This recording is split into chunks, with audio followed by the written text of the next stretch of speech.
Hello, today I will be giving a tutorial on how to use Google Earth to create an interactive project that you could use to complete your dream destination project. So first, I will walk you through the steps on creating a project in Google Earth, and then I will show you an example of a completed project that I did. So the first thing that you need to do is go to Google Earth. You can either put it in your search box or type in the web address earth.google.com. And depending on how your internet speed is, it may take a little bit to load the page. Once the web page loads, you will see a screen that kind of looks like this with the electronic globe kind of like spinning around a little bit.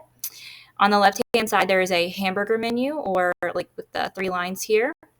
You also see the icons for the other options that you can choose from, and if you expand it, you can see what they say. In this particular tutorial, we will click on projects. If you have any Google Earth projects, they will show up here. If you've never done one before, you're not going to see anything here. In order to create a new project, you click on this blue button and you have a few options here. The one we are going to want to use is Create Project in Google Drive. You will always have access to it, be able to edit it, and it will show up in your Google Drive as well. So when clicking here, it will automatically create my project.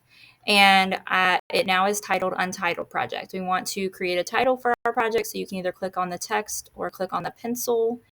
And let's just type in Dream Destination.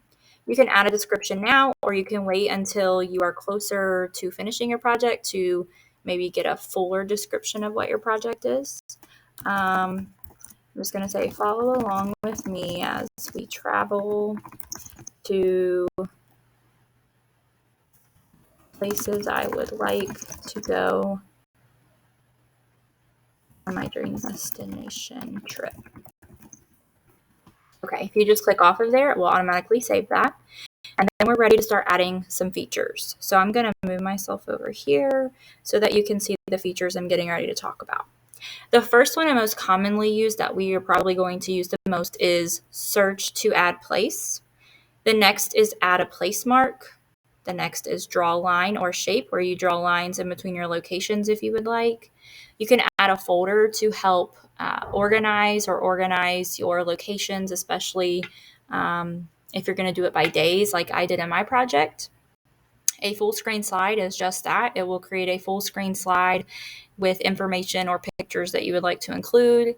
And a tile overlay is, I did not do one in my project, but it is basically using an image that is overlaid on top of the map, where you could kind of create or showcase extra information without actually embedding it into your original map. And it doesn't have to be connected to a specific place in the map like it does whenever we're searching to add places. So that's the first thing we're going to do, is search to add a place. When we click here, I'm just going to go ahead. I had something typed in there, but it has recent searches. There's featured in Google Earth, must-see places. I'm going to type in Santorini, Greece. I had it up there. So it brings up the kind of just like the city of Santorini. And the cool thing about Google is that it automatically autofills with this information. If you click on more info, it will do a pop-out box where you can see pictures of Santorini. So anytime you see these arrows, it scrolls over with more pictures or maybe even a video. If you scroll down, there is information that Google has provided. There's also things that other people search for, points of interest, destinations, buildings, and then the map. Unfortunately, we are not going to be using this option of using the auto-filled Google locations. We are going to be adding our own descriptions and images, but we're going to go ahead and click Add to Project because we want this location. And right here, it says information is provided by Google. So we're going to click Replace to add our own information. So when we clicked Replace, we now have a spot here to upload a picture. We have the title, so we could rename the title anything we would like, and then we can add text right here. So let's just add a picture. I just click there, and you can upload from your computer, do a Google image search. You have YouTube, your Google Drive, your photos, or a URL. I had one downloaded. I'm just going to upload it right here. It will automatically put it in there. It does not give you an option to crop or anything like that. It just has the entire picture. So if you want to edit your picture, you need to do that before putting it into your project. You can always add more than one picture. You can still see the camera icon, so you can add more or more videos as well. I'm going to leave my title as Santorini, and let's just say Santorini, Greece is...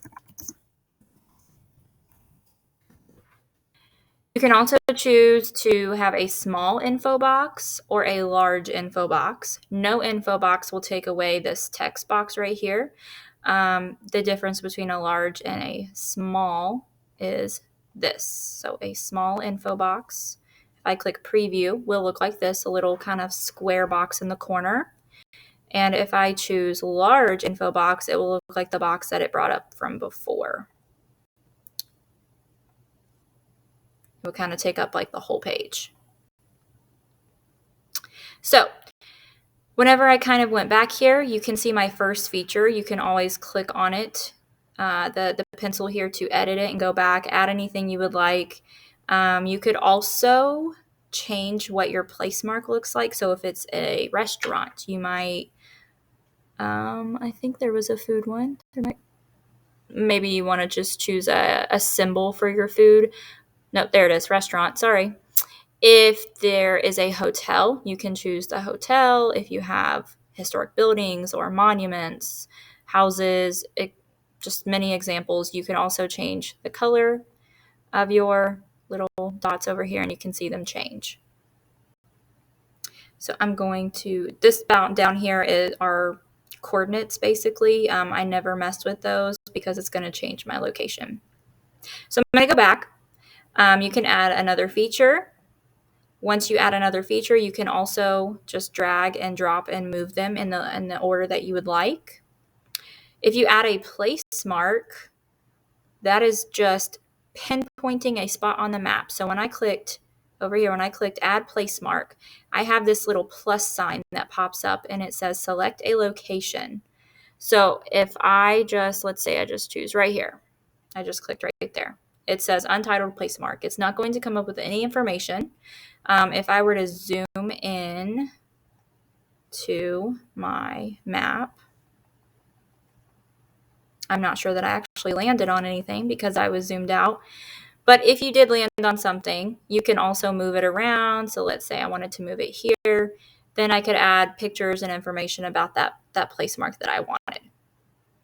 Okay, let's say I don't want that place mark anymore. I just come back here to my main kind of project menu and I can delete it.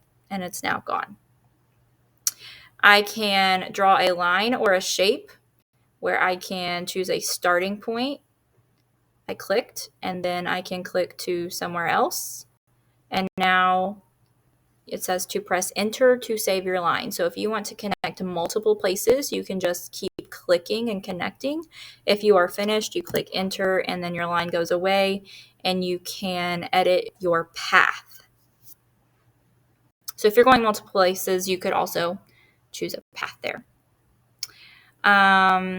If you want to add a folder, you can add a folder. So like, for example, in my project, I did folders by days. So I did day 1. I'm not going to put anything in the box right this minute, but I could also add Santorini under day 1 if I would like. So you can add mini folders, you can add locations in the folder, so it kind of organizes it a little bit better. The full screen slide will be just that. So there can be a background. I'm just going to upload that same picture that I used. And let's preview and see what it does. So it will make your whole Google Earth screen like this, and then your title will be here. If I add any text,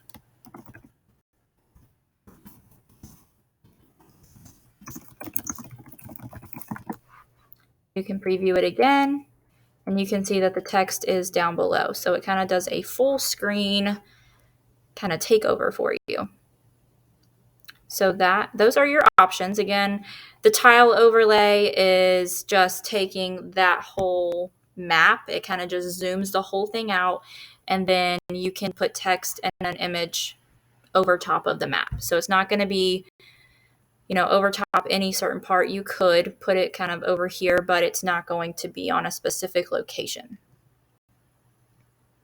Okay, so that is basically it. One other thing I wanted to talk about was up here at the top, you can share the project and add collaborators or people who want to work with you, or if you're working in a group, you reload the project right here. If you don't want this project anymore, you would like to get rid of it, you can delete it, and then you can copy it, export it as a KML file, or report inappropriate content. And you can do that on other people's projects as well, if you see anything inappropriate. So now I'm going to go back quickly and click on the project that I had completed previously, my Santorini, Greece project. So you can see I named it Santorini, Greece. Take this tour of an ideal itinerary of a day in Santorini, Greece. I have my folders where I organized them into days. I had 3 days. And at the bottom, I also had a folder cost for 3 days, because that is part of your project, is to add up the total cost for your trip. So if I click on my folder, you can see that I had added an image and I have a description as well. So in my description, I added how I got to Santorini, which included my flight, where I was staying, some things I packed with me. I also added the options of hotels that I had looked at, and then I put the cost for flying there and for food at the bottom of that. So that's just in that little folder. And then you can see each of my features that I added, or locations that I've added, and I named them with times so that I could do an itinerary kind of. You can name them however you would like. If you are going to do an itinerary, I would recommend starting with the times. So we are going to, if you click present, I'm going to move myself again. It will automatically, it has a table of contents down here at the bottom. If you expand it, you can click, move myself again. You can click on all of the features or folders, excuse me, one second, or folders that you can choose. So if you just click next, you can put that back down, and then it will go on to your next feature, and it will jump and fly you over to your next feature that you have in the order that you created. So I hope you found this tutorial beneficial and helpful to you, and I'm always here if you have questions. I hope you enjoy your project. Thanks.